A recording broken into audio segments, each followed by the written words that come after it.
Vida Pública. Bem-vindos à Vida Pública. Realizado pela Fundação Baldino do Amaral, TV Jornal Cruzeiro do Sul e TV Com, este é um espaço democrático de reflexão e troca de ideias sobre os assuntos que, mesmo sem que se perceba, influenciam a vida de cada pessoa. Nossos projetos de vida, nossas esperanças, tudo aquilo que sonhamos para nós, para a nossa cidade e nosso país, passa pela esfera da vida pública.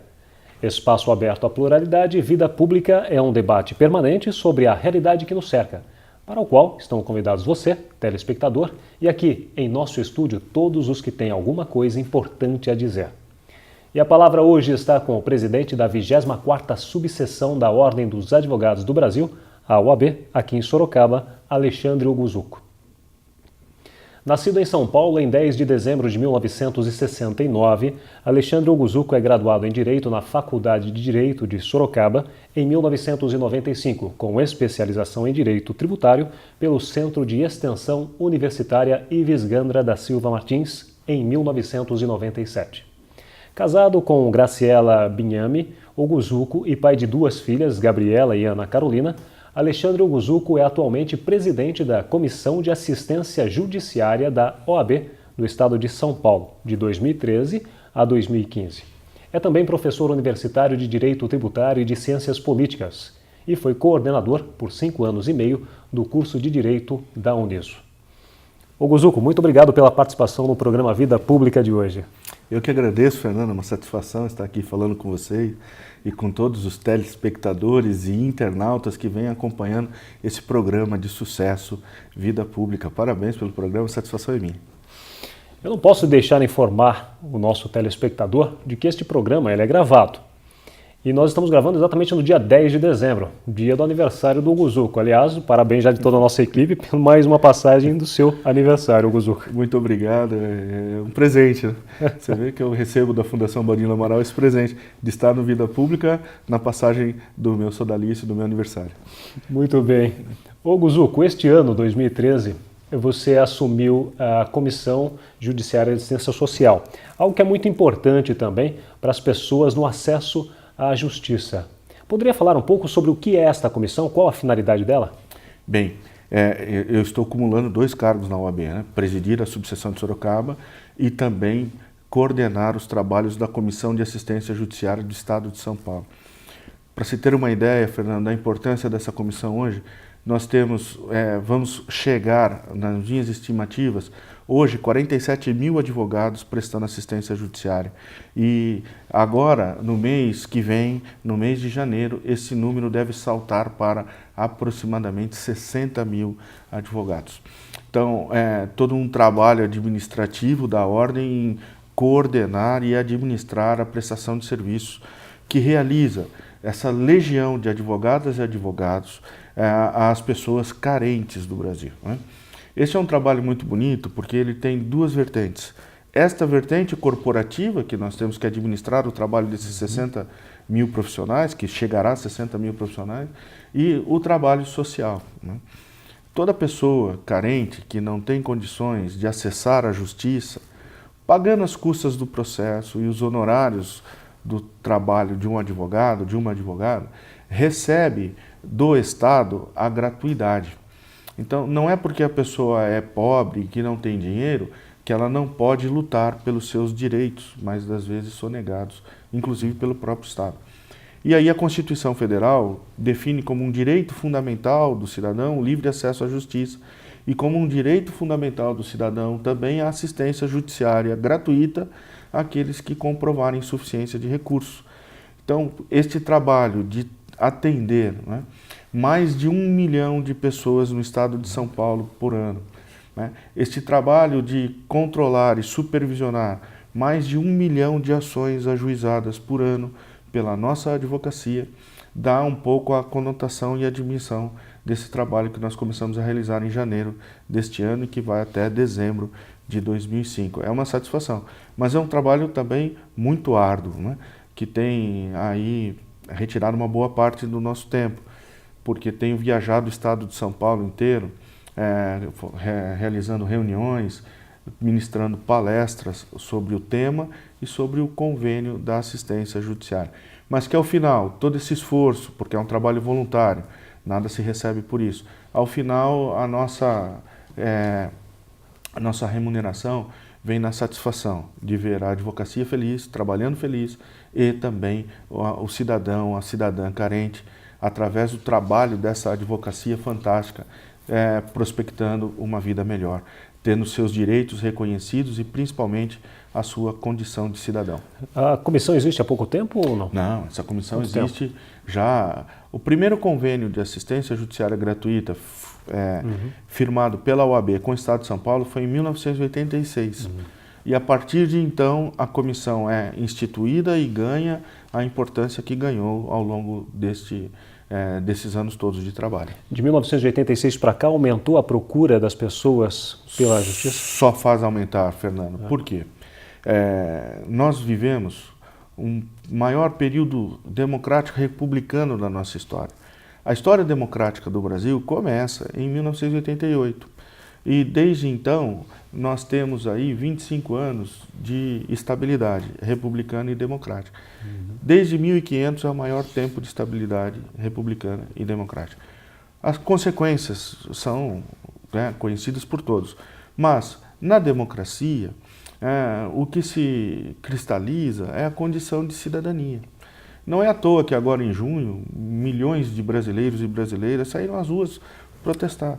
Por quê? Porque eles vão percebendo que na democracia são cidadãos, e cidadãos que têm direitos e deveres, e saem às ruas cobrar os seus direitos e deveres. E também isso desemboca no Poder Judiciário. Porque na medida em que as pessoas vão conhecendo percebendo a sua condição de cidadão e sabendo que tem direitos, ela vai buscar esses direitos hoje no órgão legitimado, que é o Poder Judiciário. Então cresceu muito a demanda, principalmente de 88 para os dias atuais. E cada vez mais, eu digo, são aproximadamente 1 milhão de atendimentos por ano, Fernando. É muita gente, é muito trabalho.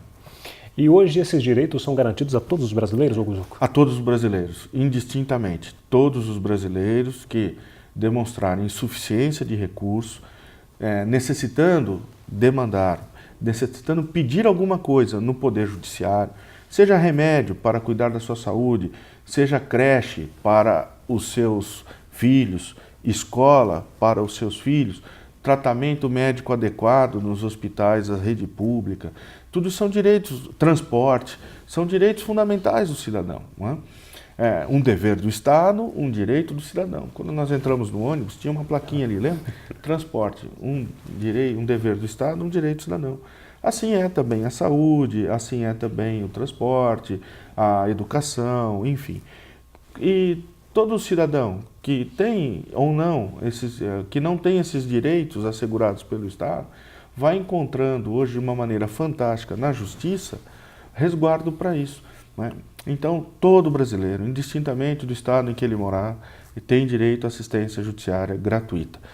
Precisou pedir alguma coisa no judiciário, não tem dinheiro para pagar as custas do processo e o advogado, ele tem direito a um advogado gratuito pago pelo Estado. Onde as pessoas procuram este advogado? Em dois ambientes. Primeiro, vou falar do Estado de São Paulo que eu conheço. Né? Nas cidades onde a Defensoria Pública já se instalou, como a cidade de Sorocaba, nós temos uma sucursal da Defensoria aqui, primeiro ela deve ir à Defensoria. E a Defensoria, então, promove o que chamamos de triagem. A Defensoria, então, vai ou ela mesma assumir a causa da pessoa e fazer o pedido no judiciário, ou então ela vai mandar esta pessoa para um escritório de um advogado conveniado. Não é? Em Sorocaba são mais de 1.000 advogados conveniados. Onde a Defensoria ainda não se instalou, né, como a cidade de Votorantim, que é aqui ao lado, né, essas pessoas devem ir direto na Ordem dos Advogados do Brasil e lá elas receberão o advogado de graça se provar que é carente. E a condição de carente, não ganhar mais do que 3 salários mínimos, renda familiar não superior a 3 salários mínimos e não ter imóvel acima de 50 UFESP ou 50 mil reais. Augusto, quais são as ações que mais levam as pessoas a procurarem a assistência judiciária? Direito de família é, sem dúvida nenhuma, talvez uma das maiores fontes de trabalho na assistência judiciária. Mas nós também estamos atuando né, em direito penal, defendemos aqueles réus acusados nas ações penais que não têm dinheiro para contratar advogado. E em todas as ações penais, inclusive júri. Tem aumentado muito a demanda na questão da infância e juventude. Né? O nosso Estatuto da Criança e do Adolescente é uma legislação fantástica, de primeiro mundo, que vai conscientizando as pessoas da eficácia social que esse estatuto deve ter e, portanto, vem aumentando muito o trabalho nesse campo da infância e da juventude. Nós temos trabalhos de direitos e garantias constitucionais que vai crescendo muito, pedidos por remédios, pedidos por internações, pedidos por creche, pedidos por escolas, pedidos por transporte, acessibilidade, que ainda é, no Brasil, algo muito longe do que entendemos minimamente suficiente, daquele mínimo necessário. É a conscientização, a falta de investimento das pessoas em modificar isso, tornar mais acessível? Eu acredito que isso é uma coisa conjugada, né, Fernando? Uhum. Primeiro, o cidadão se conscientiza que tem esses direitos. O Estado, por sua vez, precário, no Brasil, muito precário, serviços públicos precários, né, não atende essas necessidades do cidadão. E isto vai se conjugando na medida do desenvolvimento político. Né, e é através do voto que nós vamos consertar o Estado brasileiro, consertar na medida de aprimorar os serviços públicos, e isto também é um pouco lento no desenvolvimento da República e da democracia. Mas naqueles casos urgentes, o Poder Judiciário vem atuando de forma brilhante, concedendo liminares, ordens imediatas para se dar remédio a quem dele necessite para curar uma anomalia, mandando internar quando a situação é urgente, mandando abrir vaga em creche e em escolas públicas, enfim, o Poder Judiciário vem atendendo bastante. Agora, no campo da acessibilidade, essa consciência cidadã há de aflorar para que através do voto, através do exercício dos direitos políticos, nós possamos melhorar e aprimorar o Estado brasileiro. Esses processos duram em média quanto tempo, Guzuco? Bom, as ações de família, em média, elas são resolvidas em de 2 a 5 anos, né? Quando não, de forma consensual, que é muito rápida, né? Os processos criminais são também resolvidos aí num prazo longo, né, de 5 a mais anos. O problema dos processos brasileiros, Fernando, o problema da demora do processo, nós estamos, eu já estou convencido, né, o processo no Brasil é lento porque nós não temos juízes. Né? Isto é uma obviedade. Quem tem que julgar o processo é o juiz. E há um número muito grande de processos para um só juiz julgar. O juiz, atrás da sua escrivaninha, é um ser humano como todos nós. Tem uma capacidade de trabalho de 8 horas diárias, né? E que não vem dando conta da demanda. Bem, nós já discutimos no Brasil que o processo aqui é lento porque a legislação é ultrapassada. Desde 1994, nós estamos reformando a legislação processual e o processo cada vez mais demorado. Bom, estamos afirmando ultimamente, com o mensalão, que o problema dos processos brasileiros são os recursos.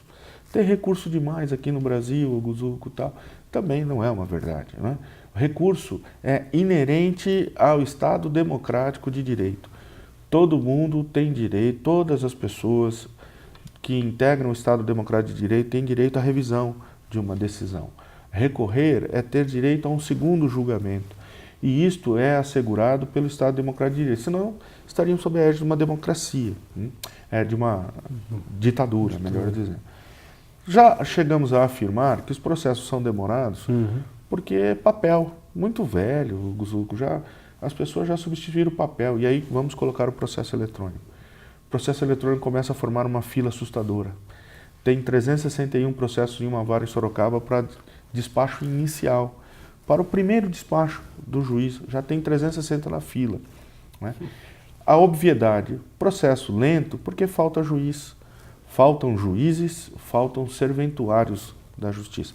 O ministro Marco Aurélio de Mello, do Supremo Tribunal Federal, deu uma entrevista recentemente dizendo o seguinte, e é uma verdade: a carga de trabalho hoje de um juiz brasileiro é desumana. Né? E eu concordo com o ministro Marco.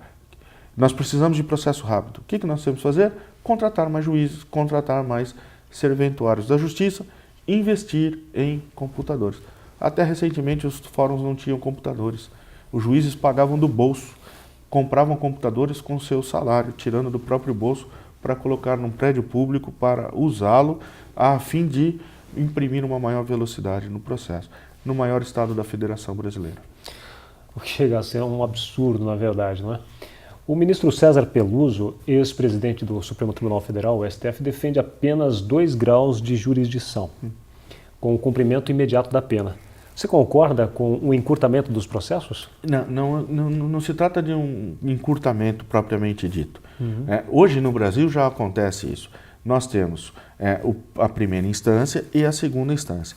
A terceira instância, que é Brasília, STF e STJ, são instâncias excepcionais, excepcionalíssimas, onde se discute em uma, no STF, afronta a Constituição Federal, que não deveria ocorrer. Em país moderno, não se concebe que a autoridade possa descumprir a Constituição do seu país. Portanto, é uma instância excepcionalíssima. E na outra, é descumprimento de lei federal, de preceito de lei federal. Então, o nosso sistema hoje já está assim estruturado, como deseja o ex-ministro César Peluso, primeira e segunda instância. O que nós precisamos no Brasil mesmo é que o Estado dê exemplo, se conscientize de que deve respeitar a Constituição.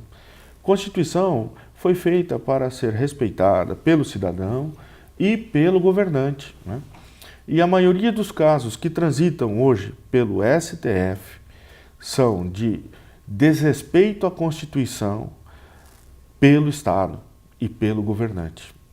Pelo governante de um Estado, seja de um município, seja de um Estado da Federação, seja o presidente da República da União, o que é inconcebível, Fernando. Nós precisamos sim limitar a 2 instâncias, a terceira instância extraordinária, perfeito. Mas, antes de tudo isso, nós precisamos revolucionar a cultura do governo, de quem governa, de primeiro respeitar a Constituição, e respeitando a Constituição nós teríamos aí menos processos, aliás, uma infinidade menor de processos. Não há um certo abuso dos recursos às cortes superiores para postergar uma sentença definitiva? Não diria que seja um abuso, não é? Eu diria que também há poucos juízes ou pouca estrutura no Supremo Tribunal. Vou dar o exemplo do processo do mensalão, porque o processo do mensalão ele é o primeiro, A primeira vez é difícil, Então servirá de exemplo para outros casos que já estão por vir. Então, o que acontece? O processo do mensalão. O Supremo Tribunal Federal revelou estrutura inadequada para o tamanho e a complexidade daquele processo. Poucos ministros, poucos assessores e aí o processo demorado. Não são os embargos infringentes, ou seja, o direito de um segundo julgamento que vem atrasando. O que vem atrasando é que esse processo começa, se eu não me engano, em 2005, demora 7 anos para ser julgado, e agora vai demorar mais um tanto para que o recurso seja julgado. Observe, o recurso é um direito inerente ao cidadão de um Estado democrático de direito. O Poder Judiciário é que tem que se estruturar para julgar de forma mais veloz, mais célere, esses recursos. Alguns estados mundiais trabalham com recursos também das mais diversas formas, mas os recursos são julgados em 1 mês, em 2 meses. Todos têm direito de recurso, só que nesses países mais desenvolvidos que o Brasil, os recursos são julgados em prazo de 60 dias, no máximo 90 dias. Aqui é muito lento, é muito demorado, porque a estrutura é deficitária. Só para ficar um pouquinho mais claro com relação a essa questão dos recursos, Zuco, a questão de... Nós ouvimos muito a mídia, em entrevistas, a gente sempre acaba dizendo que não cabe mais recurso. A qualquer situação, cabe sempre um recurso? Não, há situações que o processo chega ao final. Chega ao final. O ministro Luiz Roberto Barroso disse bem quando determinou a prisão, quando julgou favoravelmente a prisão dos réus do mensalão. O jogo termina quando o juiz apita. E em parte do processo do mensalão o jogo terminou e, portanto, não tem mais recursos a serem apresentados pelos réus. Mas enquanto existir recursos, eu acredito que isto é mesmo próprio da democracia e da república. Perfeito. Guzuco, no Brasil atualmente nós temos uma polêmica que envolve dois direitos constitucionais, o direito à informação e o direito à intimidade. Qual a sua posição sobre a questão das biografias não autorizadas? Simples, Fernando. Eu acredito que não há conflito, não é? À medida em que a Constituição assegura o direito à informação e o direito à intimidade e à privacidade, não é? A ponderação de direitos que devemos fazer é o seguinte: sempre que alguém divulgar uma informação inverídica, deverá responder pelos danos decorrentes dessa informação. Nós deveríamos ter aqui no Brasil, já de há muito, né, uma legislação para não ficar isto na subjetividade do magistrado, né, uma legislação que fixasse de forma objetiva, clara, precisa, o tamanho da indenização para os casos de abuso do direito de informação. E aí não teríamos nenhum problema, não é? Por quê?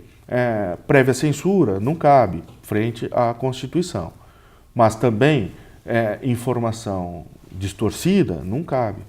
E nesses casos, a grande imprensa, porque esta informação tem por trás também um conteúdo econômico, que busca receita, que busca lucro e etc.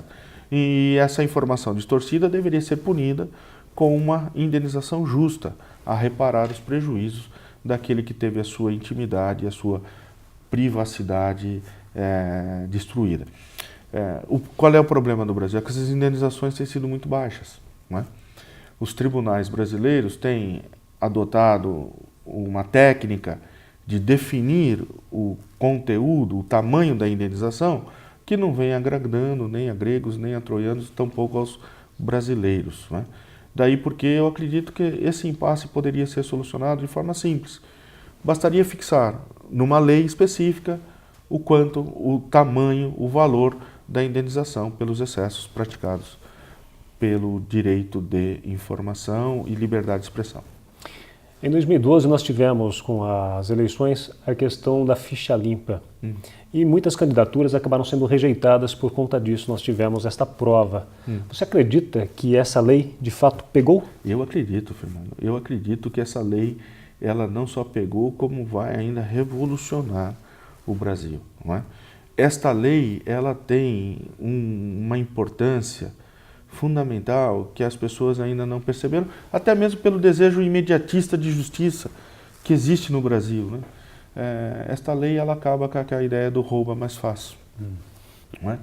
Se eleito famosa hoje, se eleito hoje, o governante há de respeitar a lei e a Constituição para não ter processos na justiça, porque tendo processos na justiça sobrevindo condenação, ele perde o direito de se candidatar novamente, de concorrer a novos cargos públicos. Daí porque o efeito futuro da lei é acabar com o roubo mais fácil.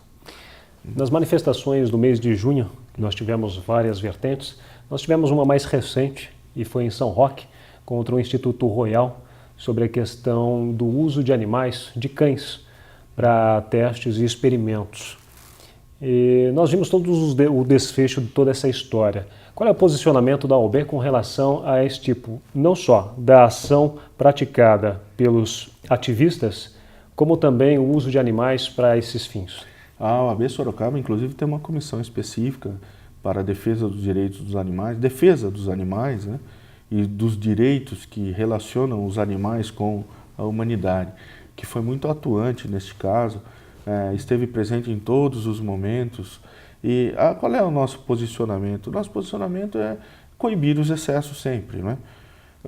Quer seja dos ativistas, que devem respeitar a propriedade alheia, né? E quer dos institutos, que devem, com ética, tratar os animais para fomento da pesquisa. Então, este é o nosso propósito. Nosso propósito é sempre defender a pessoa humana. E a pessoa humana hoje cada vez mais se conscientiza e se harmoniza com os animais. Não é o animal que tem direito, mas é o homem que tem o direito de conviver harmonicamente com esses animais, né? Porque sujeito de direito só a pessoa humana.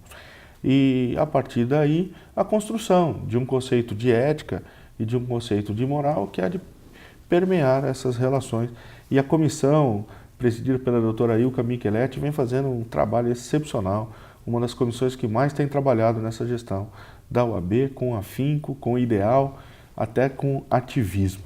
É verdade.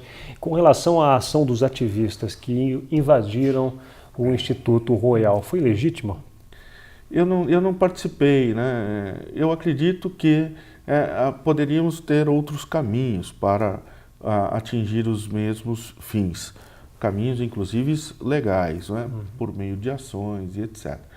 Mas naquele momento da manifestação política, o que levou à invasão, quais foram, na verdade, os fatos que impulsionaram a isso, ainda não ficaram claros, precisam ser esclarecidos, né? Havia uma necessidade de emergência ali, né? De intervenção urgente, porque os animais estavam morrendo e etc. Mas, a rigor, não é legítimo invadir propriedade, do qual eu discordo, né? E eu acho que a OAB e a comissão também discordam. A rigor, nós não podemos aí invadir a propriedade, destruir a propriedade alheia, que é um direito sagrado de todos. Aproveitando essa questão, Guzuco, modismo ou ameaça à democracia a ação dos Black Blocs? Eu estou refletindo muito sobre isso, Fernando, né? Eu acredito que não seja nem uma coisa nem outra, né? Eu acredito que isto é uma ação... estou refletindo que isso possa ser uma ação orquestrada, né? Na medida em que eu tenho me perguntado, Black Bloc ou Bloc Protesto, né? Porque os Black Blocs, eles não nascem no Brasil, tem uma ideologia por trás disso tudo, né? Mas aqui no Brasil, uma minoria tão insignificante, né, que vem bloqueando todos os protestos que ocorreram nos últimos meses no Brasil. E eu fico impressionado como meia dúzia de pessoas com caras cobertas conseguem e conseguiram distorcer e desviar o foco dos protestos, não é? Vou te dar um exemplo. Tivemos no Rio de Janeiro centenas, milhares, num primeiro momento milhões, depois milhares de professores marchando nas ruas com pais e alunos, cobrando do governo daquele estado uma melhor educação para as crianças. Meia dúzia de Black Blocs assumiram a frente dos protestos, produziram destruições. No dia seguinte, o que nós ouvimos falar na imprensa? Escrita, falada e ouvida, rádio, jornal e televisão, apenas da violência e os rastros de violência deixados pelos Black Blocs. Não ouvimos falar os motivos do protesto, o caos que é a educação no Estado brasileiro e a necessidade que nós temos urgente de revolucionar o Brasil pela educação. Se queremos um país melhor, não há outra solução do que uma educação adequada. Escola em período integral, criança dentro da escola das 8 às 5 da tarde, aprendendo português, matemática e outros conhecimentos, mas principalmente aprendendo a respeitar o próximo como respeita a si mesmo, não é? Aprendendo esporte, aprendendo arte, aprendendo cultura. Tudo isso ficou de lado, né? O grito engasgado na garganta de milhares, de milhões de brasileiros nas ruas do Rio de Janeiro ficou perdido, sem que se desse nenhuma importância a isso. E o destaque, as manchetes. Black Blocs destroem, colocam fogo nas praças, na Assembleia, na Câmara, enfim, em ônibus. Por isso que eu tenho dito que é mais um bloqueio aos protestos realizados por essa gente do que propriamente um exercício da liberdade de expressão e do direito de protestar. Fica a dúvida, né, se é Black Bloc ou se é Bloc Protest, né? Bloqueio ou protesto. Tá aí a reflexão a ser feita. Alexandre Guzuco, chegamos ao final do nosso programa Vida Pública de hoje. Agradeço muito a sua participação. Eu que agradeço, Fernando. Agradeço você, agradeço a Fundação Baldino do Amaral. Muito obrigado pelo convite, pelo presente de aniversário que me foi dado estar aqui. Um papo gostoso, um programa excelente de assistir e também de participar dele. Você que é um excelente jornalista. Eu gostaria de deixar aqui meus agradecimentos aos telespectadores do programa Vida Pública, seja pela TV ou os internautas, e deixar meu abraço final sempre à advogada e ao advogado, porque o trabalho da OAB que exercemos é para cada um de vocês. Muito obrigado. Muito bem, o Vida Pública de hoje conversou com o presidente da 24ª Subseção da Ordem dos Advogados do Brasil, de Sorocaba, Alexandre Uguzuco. O programa Vida Pública pode ser assistido no canal de vídeos do portal Cruzeiro do Sul em www.cruzeirodosul.inf.br, na TV Com, canal 7 da NET, e também agora na TV Votorantim, canal 10 e TV Comunitária, canal 3, pela Supermídia. Agradecendo também a equipe de produção e direção deste programa, o jornalista e editorialista José Carlos Finês e também o nosso editor aqui, Ednilson Jodar Lopes. O Vida Pública de hoje fica por aqui. Até o próximo.